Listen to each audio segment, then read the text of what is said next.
If you go back to 2012, you'll find me getting heavily immersed in a new way of thinking. You'll find me filling my head with all kinds of new age ideas and doing processes. Processes that were intended to help a person dig down into their psyche and to help them uncover hidden truths about the things that are holding them back in their lives. In the jargon, these hidden truths are shadow aspects that correspond to the things that you want and don't want in your life. And these shadow aspects tie in with something called resistance, which is something that I talked a little bit about with the Prophet of Sod in my series Silly Cult Claims. If you're in resistance to something, then you might attract the opposite of what you want into your life via the law of attraction. So the idea is, by doing these processes, you discover your core beliefs, you integrate your shadows, you release resistance, and then and only then you're able to attract what you really want into your life. That's how I understand it, at least. And to say that that didn't work for me is an understatement. But I did get something out of it. And stick with me till the end of the video if you really want to get why.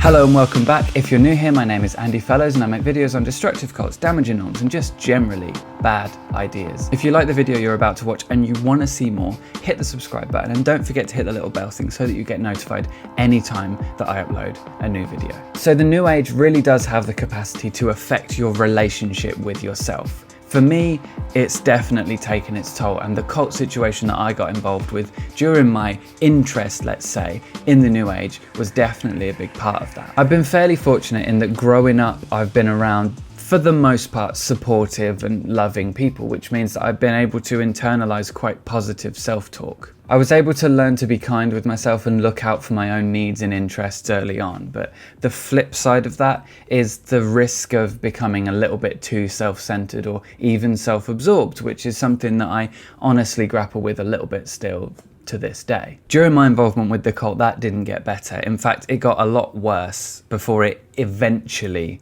got better. And despite what I believed at the time, any emotional intelligence that I had before I got involved with the group was virtually non-existent while I was a member. I'm one of those people who wants to take care of everyone, but simultaneously has to make the conscious, deliberate decision not to be an obnoxious, selfish twat who only looks out for themselves. Like, there are people that I love and care about and genuinely want the best for, but when I'm around them, I have to be careful to not put my own needs at a higher priority than theirs. I want to make sure that everyone's needs are considered equally, even if that doesn't always come naturally. I don't know if that's relatable or not. Obviously, there's a balance to be struck there, but I tend to come down on the side of, no, that's mine, you can't have any, rather than, it's okay, I don't need it, you here, have some, you know. And I'm also a little bit of a hoarder, so I've had to resist the urge to go full on Karen during the lockdown situation. All of that is to say that there came a point where I really had to take a look at myself and who I was when I was around the people that I cared about. And that's what I got from the cult. Kinda. So, well, not right away, but eventually. It took years for that skill to finish cooking, and the raw form that I got it in did not do what it said on the tin. It did not help me in the way that I hoped it would. It took a long time for the raw form to cook into something that, in hindsight, I realized I really needed. So the process I outlined a minute ago didn't have the desired effect for me. It's a process that gets you to look at your deepest, darkest thoughts and feelings. The thoughts you're not proud you had, the feelings you wish you didn't feel. The stuff that I think is only really appropriate to like knowingly, intentionally dig into when you're sitting in front of like a trained, qualified, experienced professional. Or like if it sort of naturally or sort of accidentally you stumble on it when you're talking to a family member or something, then I guess that's fine. But then like if you've got a therapist, immediately take it to the therapist. So every day I was doing these processes, one in particular. Every single day I was going to these places in myself where the darkest thoughts and feelings lived. It's worth mentioning too that in my experience, some of the processes meant honing in on things that you would ordinarily not really give much attention to, like passing thoughts and feelings, like the momentary frustration when a bus is late or a queue's taking too long, or that feeling that you get when you walk too close to the edge of the bridge and there's something inside you that says, don't throw yourself off. It's just the normal parts of being a human. I think that's a normal part of being a human. Is that a normal part of being a human? It's those things that got brought front and center and then flooded in this uncompromising light.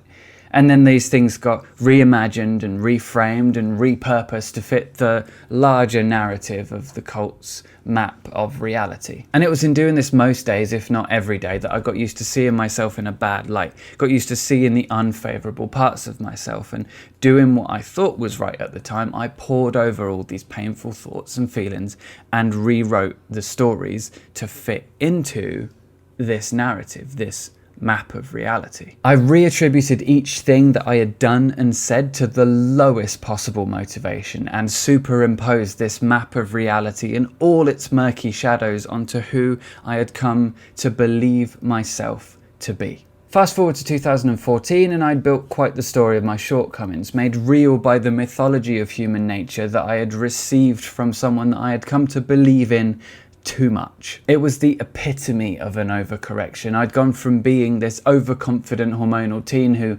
thought they knew it all, and what teenager doesn't, to being this itchy, anxious person who felt like an emotional mess 24/7 and emotionally naked just as often. And I was frustrated too.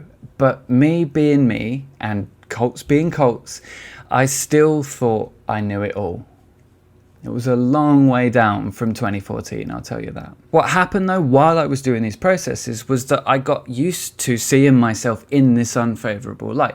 I got used to staring down unpleasant things in myself. Whether these things were real or imagined would depend on the day, but soon enough I got used to looking at this tiny person with very few redeeming qualities. But it was in learning to turn and face these really difficult things in myself, whether they were real or imagined, that would set me up to develop a skill later on. So eventually I turned away from the group and the leader, and I spent several years trying to figure myself out. And a year or two after giving up on spirituality and raising the bar on what I was willing to accept as true, I had enough distance from the whole thing to reflect on it with a clearer head. Doing these processes, I got into the habit of judging myself harshly. It wasn't so much I shouldn't have done that as much as it was the story I was telling myself about why I had done what I'd done. The way that I explained things to myself and about myself at that point in my life seemed reasonable to me. It made sense to me based on the map of reality that I was going off of. But when I left and I started to listen to other people who have studied specific things for their whole lives, then I got a clearer picture of what reality was really like, what the world was really like about myself and about people. In time, I was able to judge myself less harshly without falling into the trap of putting myself before other people, which 100% only got worse during my involvement with the group. I learned to see myself as a mixed bag, as a variety pack, as someone who has different flavors for different days, for different situations, someone who has positive qualities and negative qualities, and the existence of one side of that coin doesn't negate the other.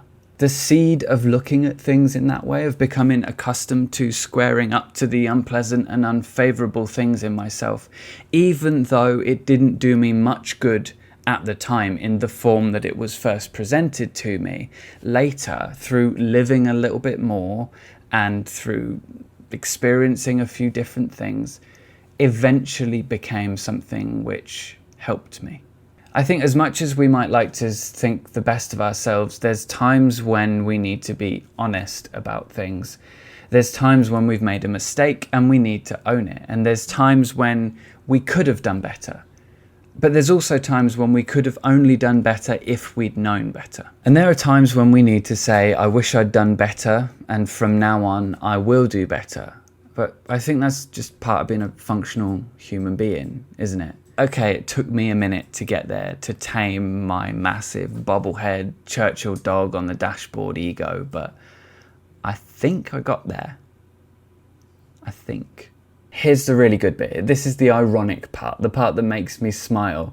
This is the part I said, wait till the end to make sure you really understand why about. All this has made it possible for me to sit here and make videos and talk to you honestly about these experiences and not be ashamed of any of it. Ironically, thanks to this cult and plenty of mental elbow grease on my part, and let's not forget that, I'm able to sit here and talk about my time believing these things, my time in the New Age and all of that kind of stuff.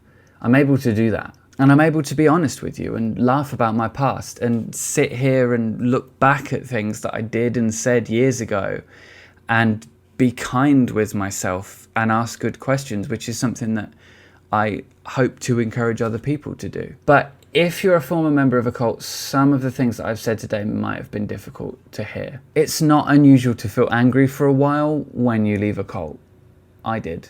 And that makes it harder, I think, to have a more nuanced view of your time and your involvement in it. If anything that I've said today has upset you, then please know I might have said something wrong. And if I have, that's my mistake. And if you've recently left a cult and some of the things that I've said here haven't sat right with you, then maybe consider watching this video again in another couple of months, and you might be surprised how differently you feel. Still, if you were wronged and someone took advantage, then I think you're entitled to your anger. If you like this video today and you want to help support the channel, then the best way to do that is through Patreon. There's a link in the description and also in the live chat to my Patreon. There's all sorts of perks on there. Check it out, see what you think. Videos like this are made possible by my wonderful patrons whose names you will see listed at the end of this video. Otherwise, please like the video, subscribe to the channel, hit the little bell thing to get notified, and stick a comment below. And don't forget, please, be kind and ask good questions. I'll see you in the next one.